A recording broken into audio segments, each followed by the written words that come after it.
Good afternoon, everyone. My name is Maureen and I'm Director of Interfaith Scotland.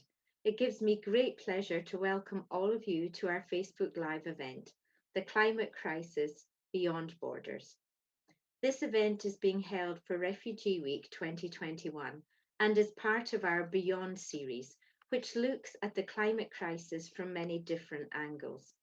In previous months, we have looked at the climate crisis beyond politics, beyond religion, beyond science, and beyond economics.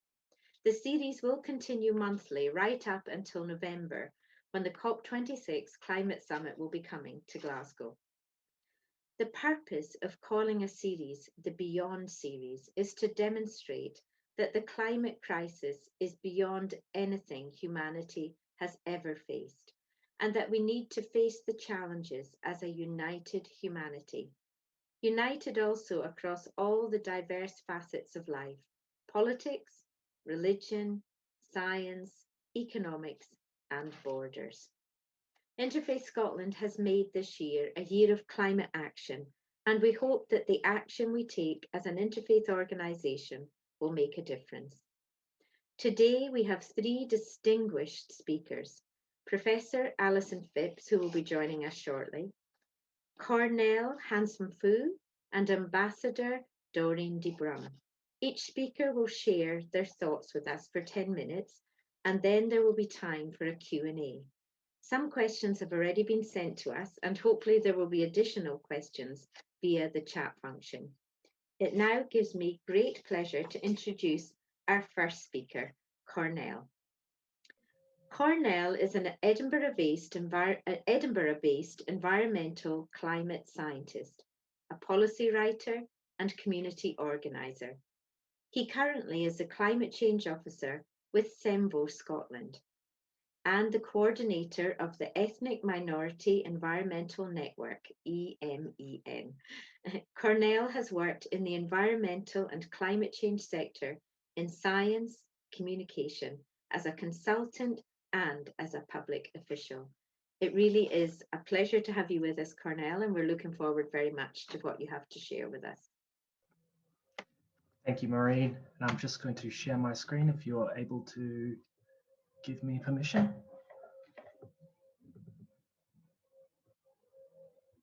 Yeah, Aparna will do that for you. Thank you. There we are. And just want to double check that the right screen is there. You're seeing the presentation screen and not my notes. Great. So as Maureen said, my name's Cornell Hanxomphou. My presentation is going to be about climate refugees. I'm going to talk a little bit about the science of it and the global south aspect and the global north aspect.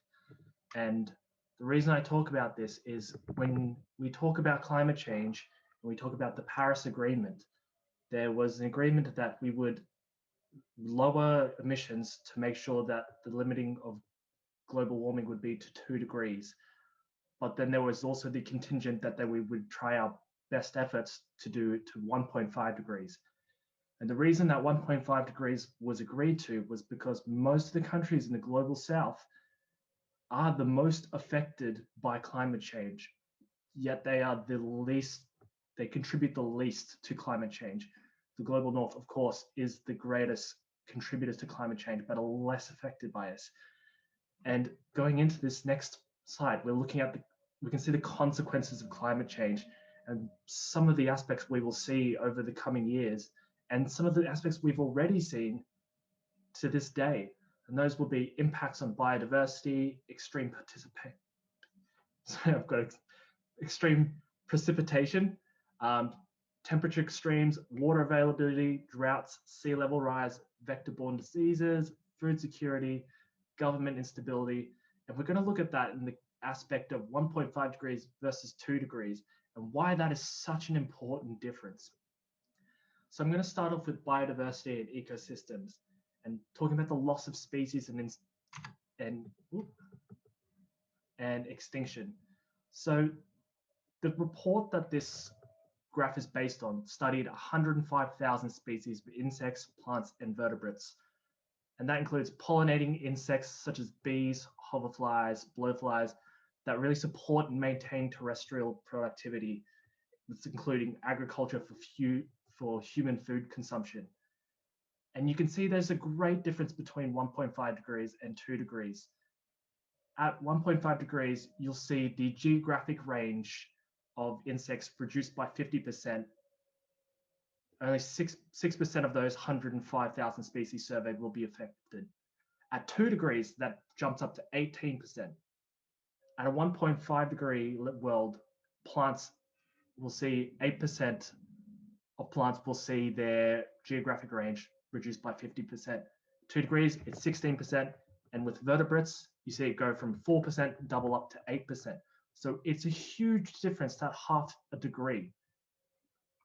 And that really does affect that food security. And we look at food, extreme precipitation, the difference between 2 degrees and 1.5 degrees, you see a very evident increase in heavy rainfall events. And places that are impacted by this is areas of high latitudes, especially in the Northern Hemisphere. So Canada, Alaska, Greenland, Iceland, Northern Europe, and Northern Asia. And I will talk a little bit about that later on in the aspect of global North and global South.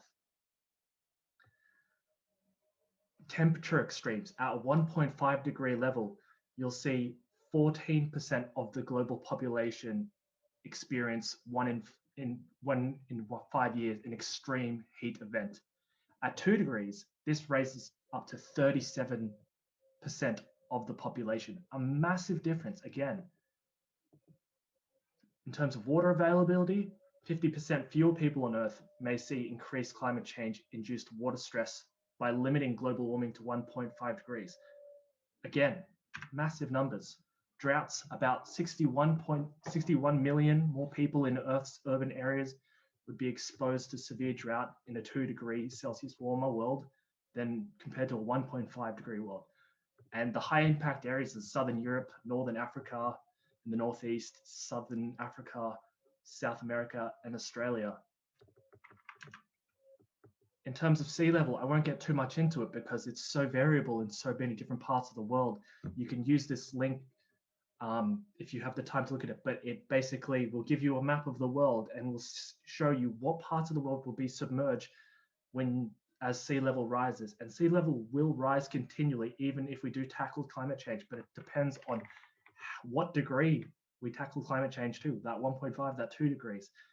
The Doreen will talk about later how that's affecting some of the smaller island nations and how many of them are starting to already be submerged and affected by king tides, which will really show the effect of sea level rise in future's time, where water levels are rising, they're leaving pools of water, they're affecting salinity, they're causing many more mosquitoes and vector-borne diseases. It's just becoming an unhospitable environment. So I'm going to now talk about it in terms of a country in the global south, and this country is Laos. This is where my father comes from and where I have a lot of family from.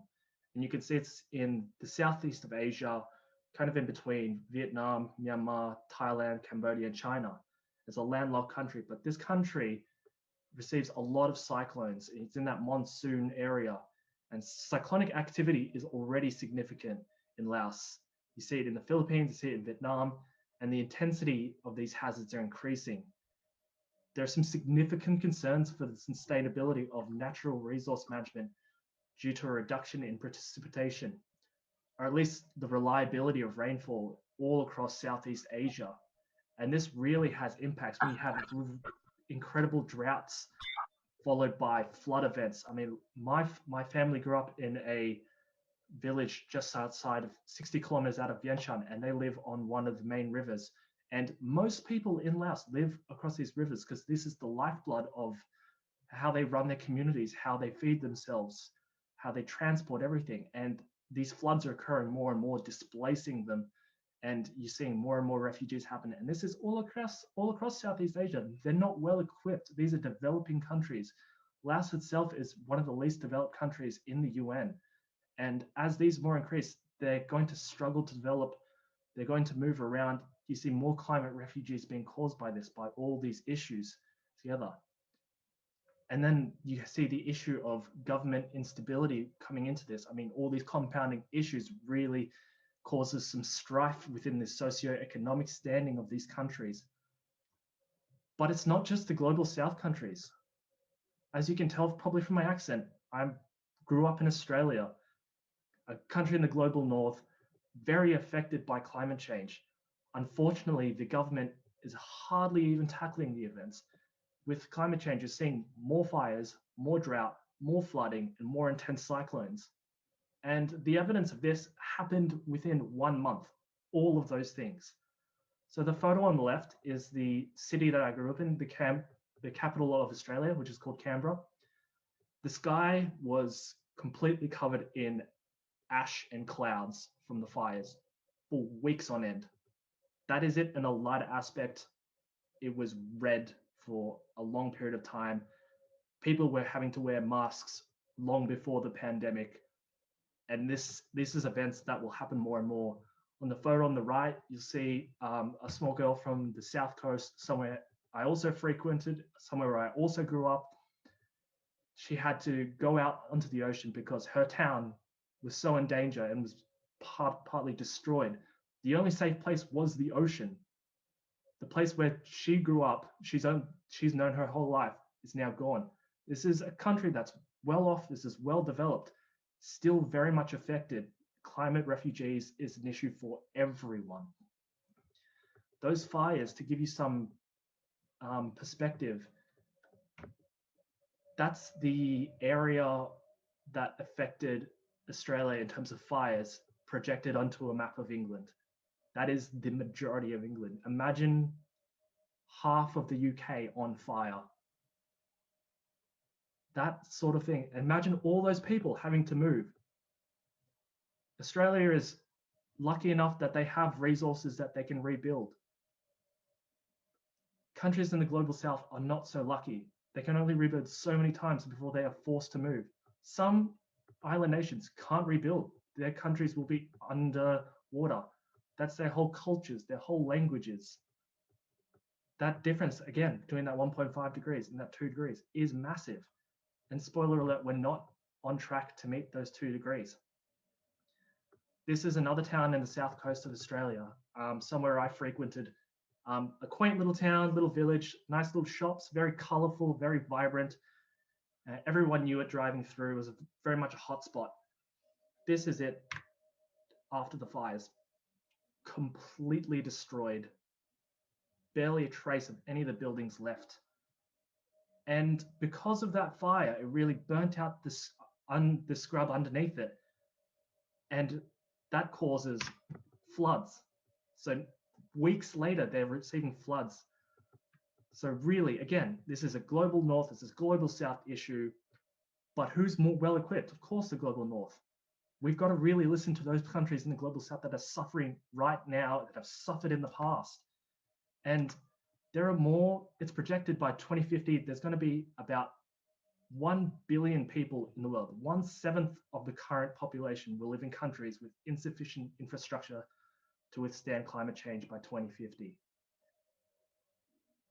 That's a big number, and it goes to show that climate change and climate refugees is a thing that's happening right now. It's not in the future. It is happening now, and it has been happening in the past. Thank you.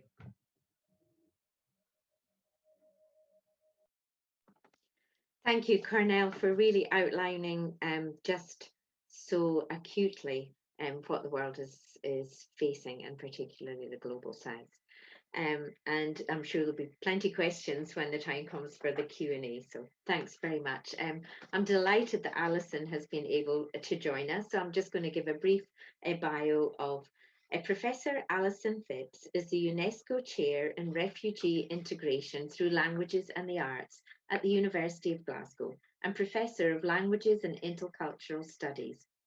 She was the De Carl Fellow at Otago University in 2019 and 20 and Distinguished Visiting Professor at the Waikato University, Aotearoa, New Zealand from 2013 to 2016. She was the Thinker in Residence at the EU Hawke Centre, University of South Australia, in 2016 and the visiting professor at Auckland University of Technology. In 2019, Alison was awarded the Minerva Medal by the Royal Philosophical Society. She was principal investigator for the AHRC large grant researching multilingually at the borders of language, the body, law and the state. And she is now co-director of the Global Challenge Research Fund South Migration Hub, MIDEQ, and for the £2 million Cultures of Sustainable Peace. She is an academic, an activist and published poet, regular broadcaster, and she chairs the New Scots Refugee Integration Partnership for the Scottish Government. Her latest book is Decolonising Multilingualism, Struggles to Decreate with Multilingual Matters. It's a great pleasure to have you with us, Alison, and we look forward to hearing what you have to share. Thank you so much, Maureen, and my apologies to colleagues and people watching that I just couldn't get into the meeting. For some reason, the passcode had got mangled in some encryption that came through on the university server. So my apologies to you, and it's been quite a task cracking that code.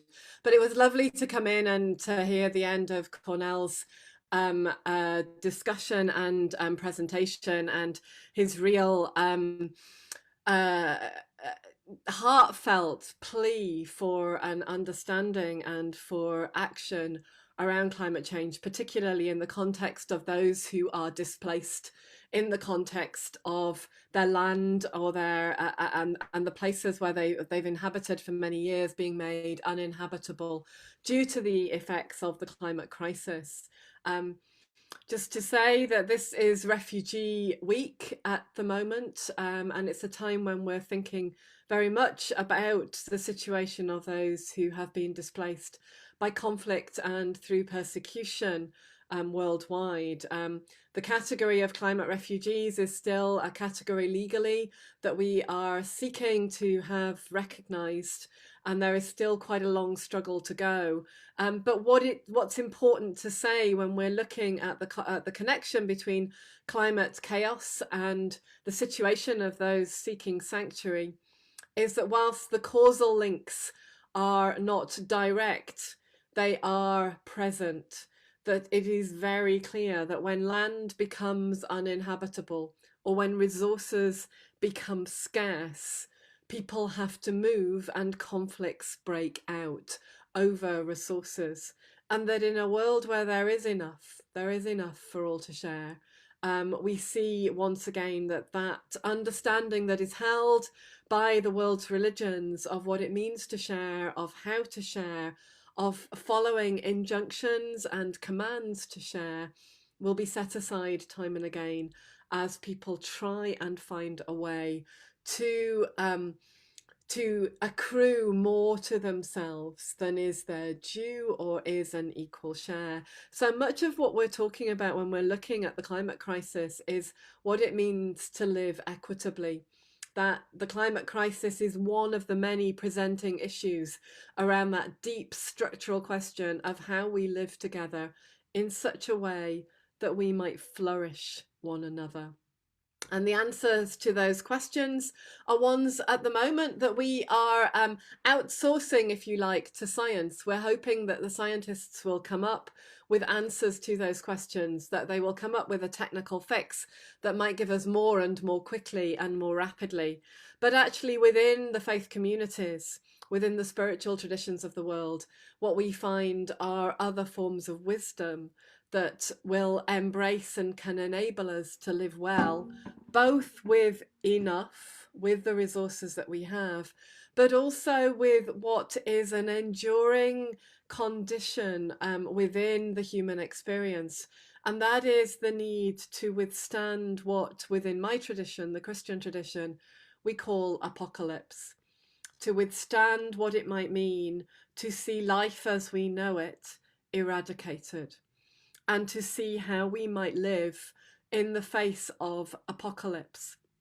My friend and colleague Alistair McIntosh has written about this in the context of climate change and climate chaos, and as a Quaker activist himself, and has said, on the one hand, yes, we need to take and follow the normative assumptions that come from living with science and from the best wisdom that science can offer us, but also that we need to sit carefully with the spiritual insights and traditions that others can bring to this particular set of understandings of what is facing us as human beings at this moment in time.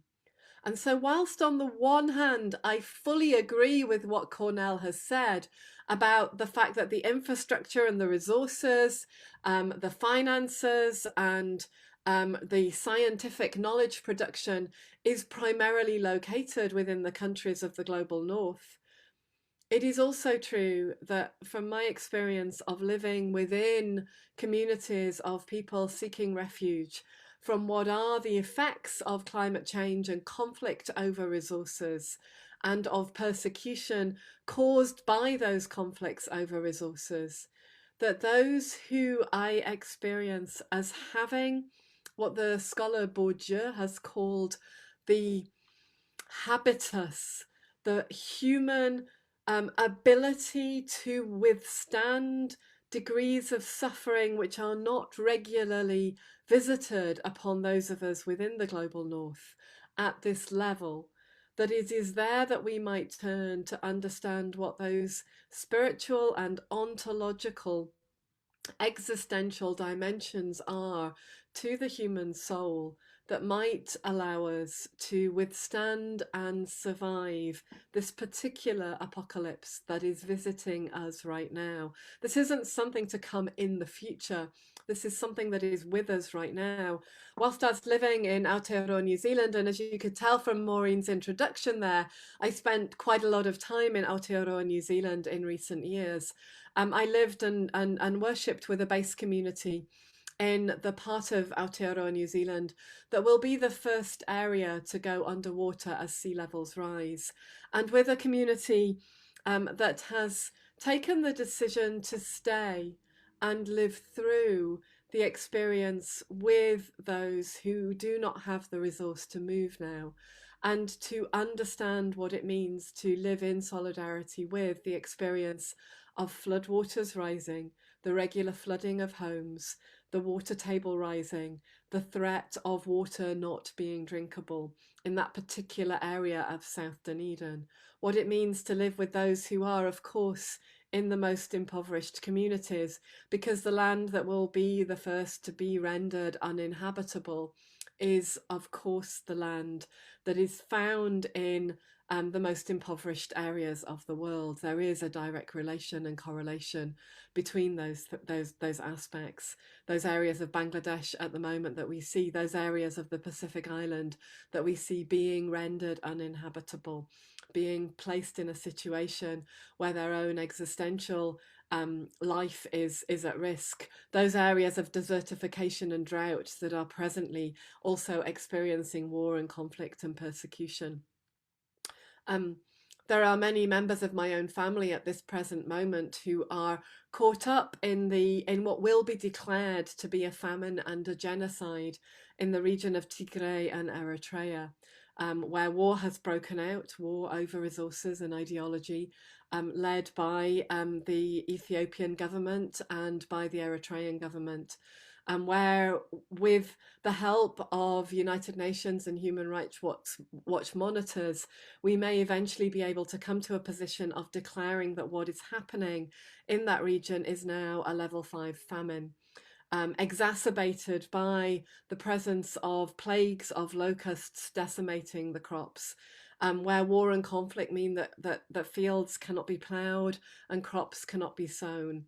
And therefore that what we are likely to see within that region, not so much with external displacement of refugees into other countries, because the borders have been closed as part of the warfare and the destruction of land and people and livelihood, but where we are already seeing reports that are absolutely terrifying of what is happening to an ethnic group and to those who'd already sought refuge within the northern Tigray region from some areas of South Sudan, but particularly out of Eritrea. So the way in which these conflicts over resources, these conflicts exacerbated by the lack of resources, these conflicts exacerbated by plagues of locusts and by the impending declaration of famine, and by years of warfare in regions that have led to the displacement of peoples, means that again and again a people who have lived with a great deal of persecution become caught up in the climate crises of our time in the areas of the world that are most at risk, and are demonstrated to be most at risk by this. But what we also see in these populations is something quite extraordinary. Many of you might be able to think back to the way in which during the recognition of the humanitarian crisis affecting refugees coming into Europe, the Calais Camps in particular became a focus of media attention. And in that, what became even more a focus of media attention was the church and the mosque that were built by those who had nothing, and those who had fled, and those who had very little hope of being given access to the countries where their families were resettled.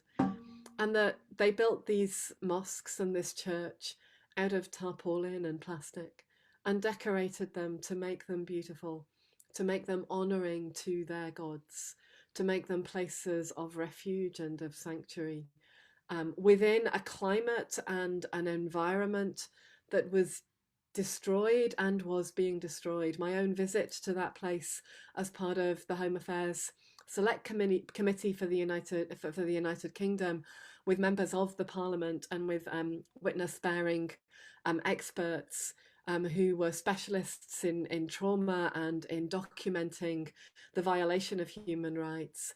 The one moment where we were all able to come together in a moment that was maybe equitable, just for a moment in time, was when we entered into those sacred spaces, and where we knelt with those who were in those places at prayer, and where we experienced something of the silence that is part of our human experience when we have no way of knowing or understanding what is happening to us, when we are so at risk of not surviving that we are rendered prayerful, we are rendered spiritual, we are thrown back on the resources of generations of people who have lived without and who have survived. And we know they've survived because we're still here to be part of that survival story and telling the tale. Through the global pandemic, as many people in the global north have really struggled with the loss of liberty, and who have really struggled with the ways in which their lives and livelihoods have been upturned. The people who have had a great deal of understanding and empathy for our own situations have been those who've already lived through the loss of liberty and through confinement. I have been inundated with messages from those seeking sanctuary, offering to come round because I'm over 50 and therefore in an at-risk group and might be needing food parcels delivered to me. And they know how to do this for their own. And I might need some help with actually coping with what it means to have my liberty deprived. And I might need to know that other people are just thinking of me, are alongside me, are reaching out.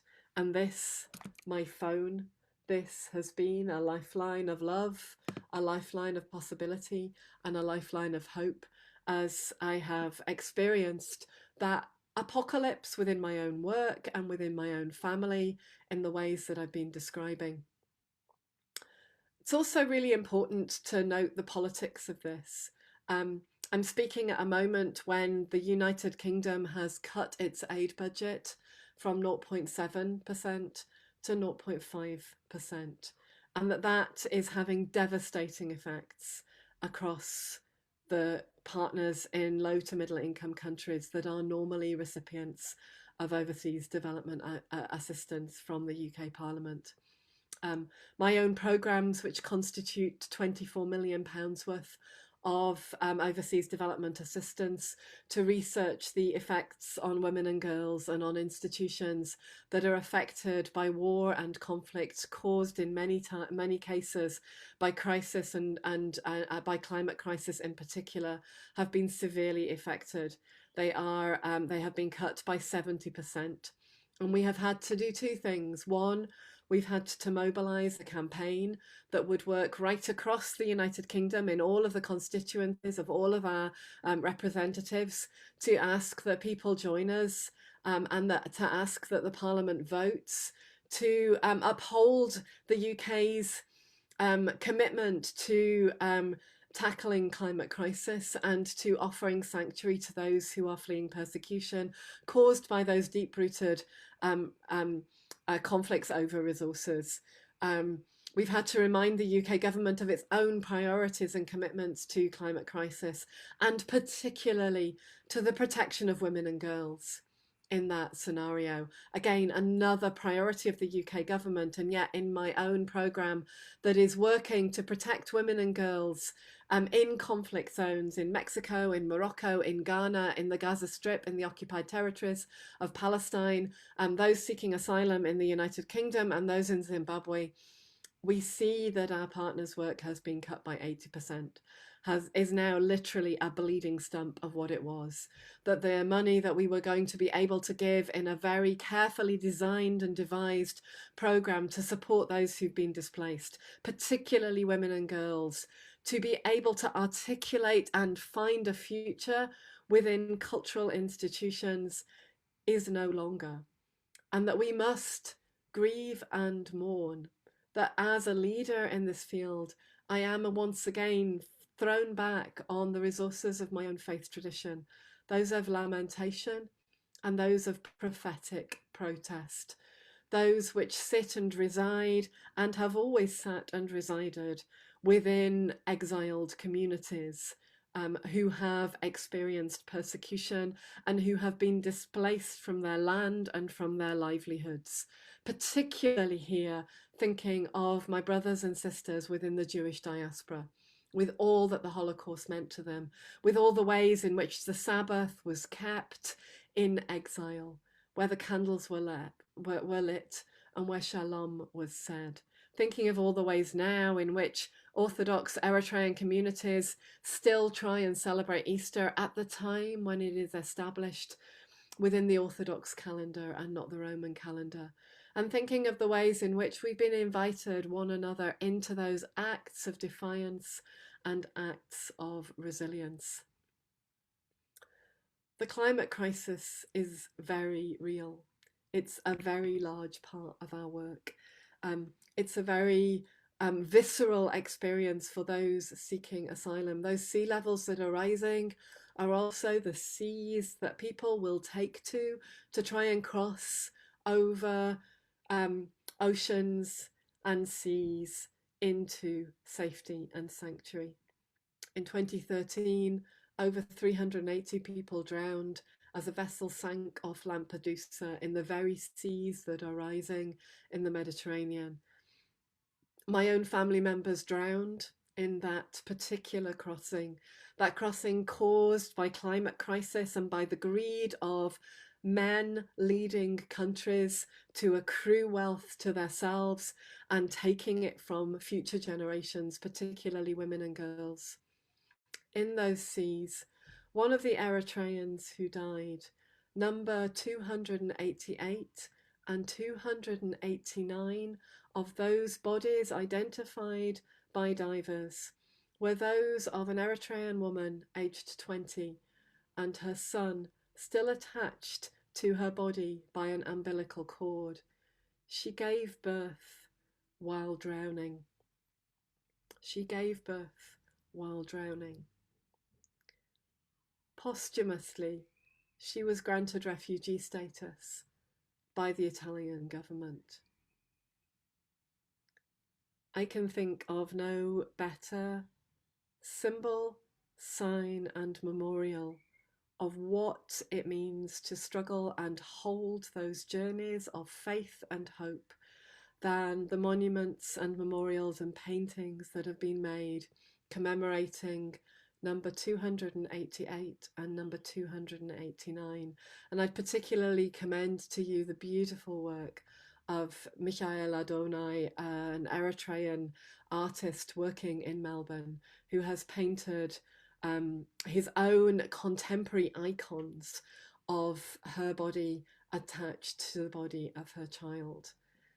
This is such visceral attack and such a visceral view of a future where sea levels will rise and where children will continue to drown, unless within us we can find the resources of science, the resources of politics, the resources of peace, and the resources of prayer. And those, as Walt Whitman says in that extraordinary poem, Leaves of Grass, those of the poet. Because as Whitman says, at the end, finally comes the poet who tells of a new world, who sings of new possibilities, who praises what is possible beyond what we can ever imagine. So I'd like in that spirit to end with a poem, Folding a River. When words have no place in the plenty or the empty of what is and what has been, the currents twist and the eddies defy, and the clear depths disguise, and the rocks conceal, and the trees stroke the water's skin, not knowing where to begin. The river, newly awake, begs for shelter. Mafuku. It is wartime. In the forest, after the storm, the river is born in the trees. Mahango. In her hands, the streams of life drawn from a clear spring high up on the rocky moor. Guvi. She drinks, and the river folds itself into her belly, months before it is born, its story to come, but not yet, not yet. Time for the telling lies downstream, beyond the waterfall not seen, and the waves on a far-off neglected shore. Here, in the Ruare, on a threshold of decision, it is time for the three waters of the source to hide in her bone breast, granted fragile protection from all that may be said or told too soon. Thank you. Thank you, Alison, very much for that very profound presentation with all sorts of artistic, poetic and prophetic ways of looking at this crisis that's facing humanity. Thank you so much. It now gives me great pleasure to introduce Ambassador H.E. Doreen Debrum. Doreen is the ambassador to Switzerland and permanent representative to the UN office and other international organisations in Geneva. Ambassador Debrum was appointed by her government to establish the first and only embassy and permanent mission in Europe, with a mandate to cover all of Europe, in addition to the UN office in Geneva and other international organisations in Europe, including the European Union, Food and Agricultural Organization, the International Atomic Energy Agency, and the International Maritime Organization. Prior to this, Ambassador Debrum held several responsibilities as a civil servant. She was Assistant Secretary to the Bureau of Multilateral Affairs of the Ministry of Foreign Affairs and Trade of the Marshall Islands, and Planning Advisor on Fisheries Policy at the Marshall Islands Marine Resources Authority. During that time, she developed her passion to conserve and preserve the environment, the ocean, and its marine resources. She dedicated most of her work towards the conservation and sustainable resource management of the biodiversity in the Marshall Islands, as it faced increased pressure on fisheries, climate change, sea level rise, increased urbanization, and a loss of traditional subsistence lifestyle, which had been central to the identity and well-being of the Marshallese people. From 2010 to 13, Ambassador Debrum was seconded to the Ministry of Natural Resources and Commerce as a consultant for the FAO to coordinate the food security and sustainable livelihood programs in the Marshall Islands. She has additionally served as the Undersecretary for Asia-Pacific Affairs at the Ministry of Foreign Affairs of the Marshall Islands and also initiated the work leading to the maritime boundary delineation between the Republic of the Marshall Islands and Nauru, as well as the Republic of Kiribati. In addition to her professional career, which is very extensive, she has been actively involved in paediatric healthcare improvement in the Marshall Islands.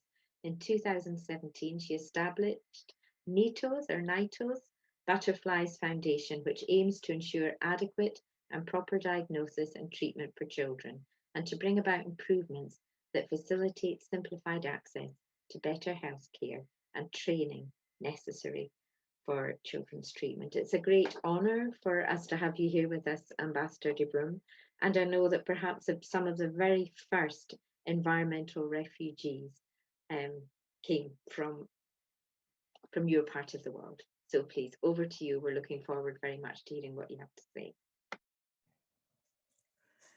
Thank you very much, Maureen, for that introduction. I think that took up 5 minutes of my time, right? And thank you very much, Cornell and Alison, for your excellent presentation and remarks. I was quite touched to listen to both of your presentations. I'd like to thank the organizers for giving me the opportunity to speak at this very important event. Colleagues and friends, I come from a country made up of more than 1,000 tiny coral atoll islands, scattered across more than 1 million square miles of the Pacific Ocean. While known at the United Nations as one of the world's small island nations, we are in reality a large ocean state. We are home to a thriving culture that has spanned millennia. Our identity, our economy, and our way of life are inextricably tied to the waters that surround us. And lying just 2 meters above sea level in the vast blue expanse of the Pacific, we are literally at the mercy of the rising waves and the wicked storms that are symptoms of our warming world. You can imagine the challenges that our unique geographical features pose in terms of response to natural disasters and vulnerability to climate change. This situation is compounded by our nuclear legacy. When over a period of 12 years between 1946 and 1958, 67 nuclear tests were conducted in our country. One of these was the Bravo shot at Bikini Atoll in 1954. This was the largest detonation the world had ever seen. 1,000 times the power of the Hiroshima blast. Let me repeat that. 1,000 times the power of the Hiroshima blast. Because of these tests, many of our people have had to leave their homes and atolls. Now displaced, once again, their new homes are now threatened by the incremental impacts of climate change.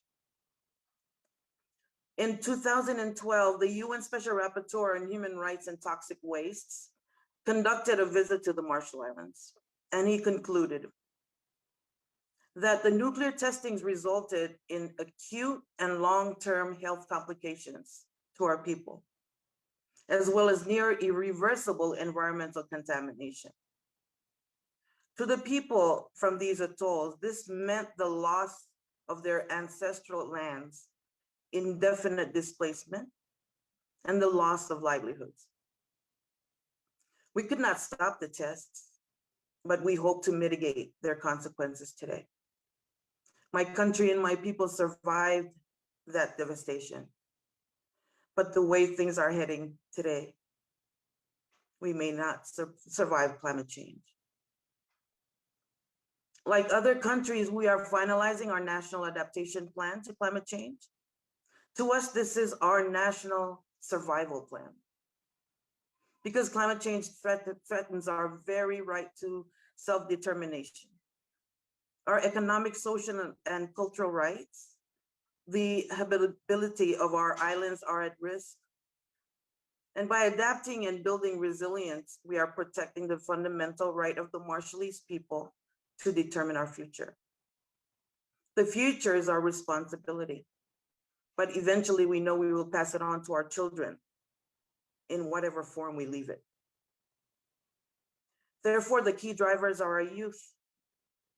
The young people of the Marshall Islands, like many of you online today, are committed climate champions, telling our story in forums all over the world and working at home to adapt to the changes we are facing. Our situation is dire, but it is not unique, as we have heard from our previous speakers. But we have a cautionary tale to tell. Our painful experience with the nuclear tests and the effects that we continue to suffer have made us stronger, prouder, and more united. It is perhaps that strength that has allowed us to become one of the world's leading voices on climate change.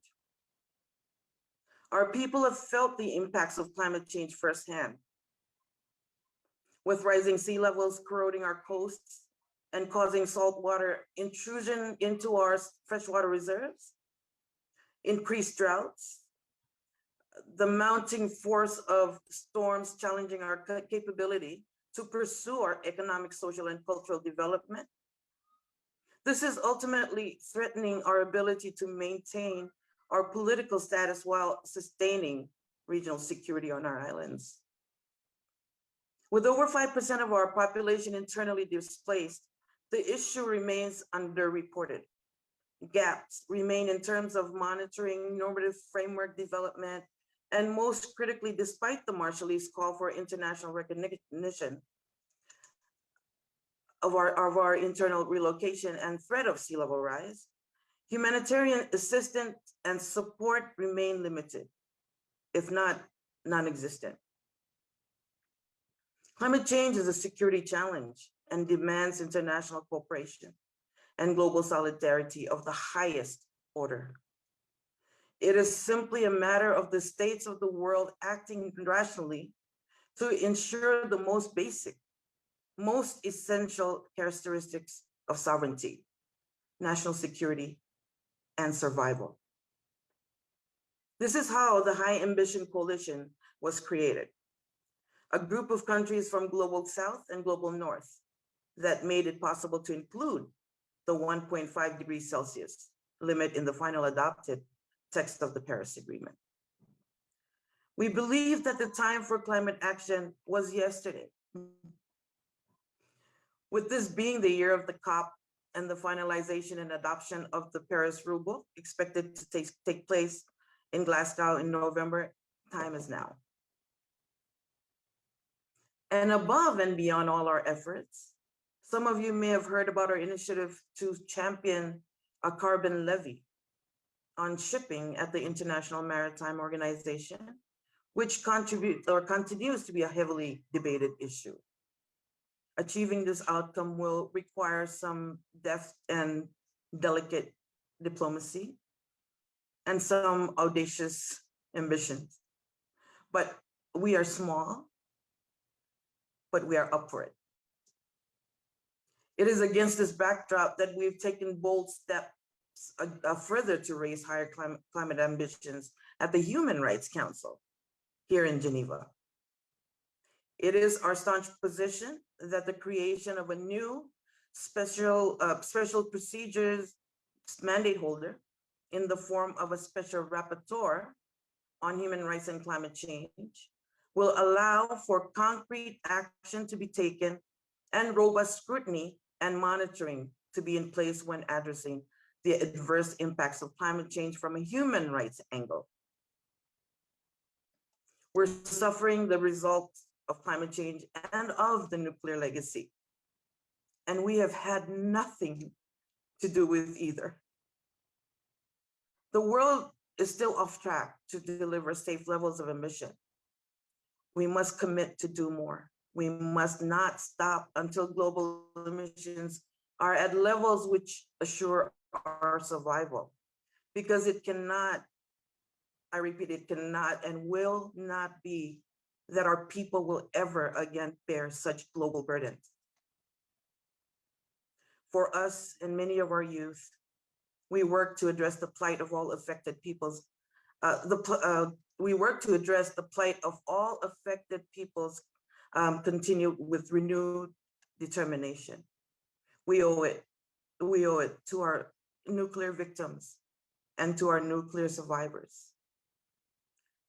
But most importantly, we owe it to the future generations of our planet. Friends, colleagues, Komodata, I thank you. Thank you so much, Ambassador Debrum. I think the resilience that Alison spoke of was mirrored and echoed from the heart, from you to us, and we really thank you for that. In some way, I feel that Alison was awakening us to just the tragedies that face so many people, and touched our hearts with fear perhaps, and a little bit of terror. And your talking with such resilience has given us hope, and perhaps those two very different emotions can sit in our hearts at the same time: fear of what we're doing to our planet and to our people and to the whole natural world, but hope in our human resilience and ability to do something differently.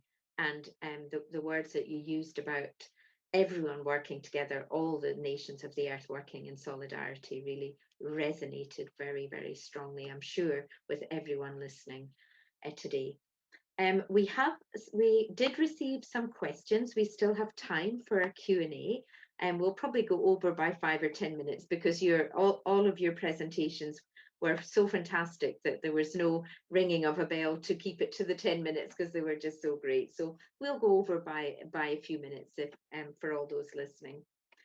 We've had a question in the chat, and I think I would like to direct it to Doreen, if that would be all right, because it seems to resonate with what she was saying. I'm going to shorten it slightly, Linda, if that's all right. But she was saying we need to engage and bring Indigenous knowledge to all the debates on climate crisis. So despite what many non-Indigenous people think, there is much that can and must go hand in hand with Western or mainstream scientific solutions. So Doreen, what would you say about Indigenous knowledge, I'm sure and their way of living with the world of nature, and if that knowledge should be brought to the table also during this COP that's coming in November? Absolutely. I believe in traditional knowledge, and we at the highest point and priority include our traditional leaders, our traditional, the people that know traditional knowledge, and we include them throughout the scope and throughout the, in all discussions, not just climate change, but across a range of issues and priorities. And they are people that, like you said, have been resilient and have survived our nuclear legacy. The effects of climate change, we've seen them for almost 30 years now. And we've been talking about it for almost 30 years. But just recently, people are hearing it. We have a very difficult conversation that's happening back home. As I had mentioned in my remarks, we are developing our national adaptation plan, which is our national survival plan. One of the solutions that have been introduced and have been discussed is perhaps we should raise one or two of our islands so that when the rest of the country goes beyond underwater, there's one island standing that remains, maybe. The difficulty with this is in the Marshall Islands, most of our land is still owned by the people. There is no land that's owned by government. So government still leases the land.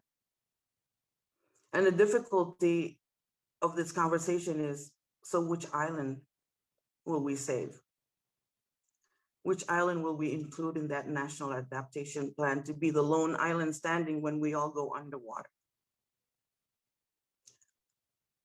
And so, like I said, our elders, our traditional chiefs, and our traditional leaders are very important in this conversation.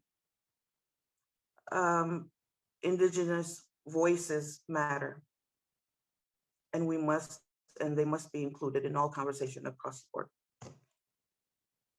Thank you. Thank you. Gosh, if when you hear of the kind of decision that has to be made to which island to save while others sink, it's very painful. Cornell, given that you've mentioned very clearly the climate crisis in Australia, I wonder if you might want to say a few words about Indigenous wisdom, perhaps from the Indigenous people of Australia, if you feel able to do that. And Yes. Then I'll pass also to Alison in a moment. Absolutely. I think the Indigenous Australians, who are unfortunately not valued for their knowledge, have been around in Australia for a confirmed record of about 50 to 60,000 years that they've been within Australia, that they've existed, that they've thrived. Whereas Western society in Australia has existed for a little over 100 years, and already we have changed the environment and the climate to a point where we are destroying ourselves. And it would be idiotic if we were not to listen to the vast knowledge of the elders of the Aboriginal people in Australia, who now there is a big call for landowners and land managers in governments, state and federal level, to really consult, and I would implore them to really just hand over the reins to these elders, because they have that knowledge. They have been practicing it through their culture for tens of thousands of years. They know exactly what is there. We can't come in and say that we know best, because they really have tried and tested, and the evidence is there through the years. And our way of doing things is clearly not working. We must listen to them. Their knowledge is so valuable and really is what is needed. It's there, it's present. We don't need to get anything new. We don't need to do anything new. We just have to listen to the people who know more than us. And that is the Indigenous owners of Australia. Thank you so much. And Alison, I know your own daughter's from an Indigenous culture, and also you've spent much time in New Zealand, where of course there's the Indigenous voice of Pacific Islanders and Maori also. So I wonder if you would also answer that. And Cornell, thank you for your wise words. Yeah, thank you so much to both Cornell and to Doreen for those words. I often think that we're in this mess because we ignored the wisdom of Indigenous people. We've been ignoring it for centuries, but that the Industrial Revolution, that took the coal and harnessed the oil, also needed, in order to do that, to appropriate the land. And what Doreen was speaking about around who owns the land and the governments owning the lands, but also the question of what land ownership might even mean is extremely pertinent to this. And in my long and deep experience of trying to dream back the indigeneity of the lands from which I'm from, through a regular practice of tending to the earth that I have been allotted, but at the same time doing that through the gentle tending of my own understanding with other people who have a stronger history of sustaining their indigeneity around the world. What I have discovered time and again is that we do not own the land. That the land is, our mother, our brother, our sister, our father. The land is spirit. The land is gift. The land is what we need to survive. Without water, we will not live. And that it is the source of all the rich metaphors that have come into every proverb that we might utter to try and pass on a wisdom of how to live in the land with one another. So as I kneel on the ground in humility, that word humility coming from the Latin word humus, which is also the word from which we gain our word human, and which reminds us that we are all rotting matter. I'm reminded that it is deeply to indigeneity, to autochthonousness, which means literally to be of the soil, that we need to remember and return.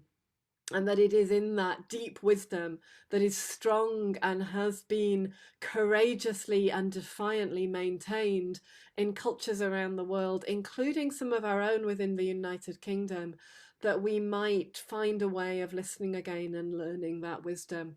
We absolutely cannot do this by reliance on the methods and the techniques and the ways of trusting knowledge that have got us into this mess in the first place. We have to be able to stop. We have to be able to allow science to answer questions that are for science alone. We have to renounce our requirement to own everything and to extract all knowledge, all understanding, all value from all things and all people, and to once again be able to kneel with a degree of reverence towards the earth, to understand that there are far greater things and far greater timescales, and to, through that, be able to be connected to one another in ways which are not about global capitalism, but are about the fact that it is one sky above us, one earth beneath our feet, and one water that passes through our lips.